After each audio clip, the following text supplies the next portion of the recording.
سيدنا محمد عليه الصلاة والسلام قال حديث بيقول: يعقد الشيطان على قافية رأس أحدكم إذا هو نام 3 عقد، فإن استيقظ فذكر الله انحلت عقدة، فإن توضأ انحلت عقدة، فإن صلى انحلت عقده كلها، فأصبح نشيطا طيب النفس، وإلا أصبح خبيث النفس كسلان. الحديث ده بيكشف سر خطير جدا عن بداية يومك.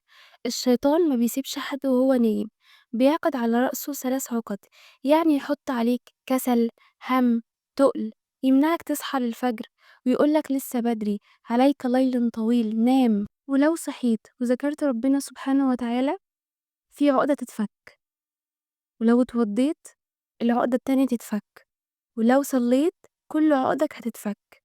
لكن لو نمت ومذكرتش ربنا هتصحى تاني يوم متضايق ومش طايق نفسك. السر مش في القهوة، ابدأ يومك بربنا يومك كله يتغير. متنسوش اللايك والسبسكرايب.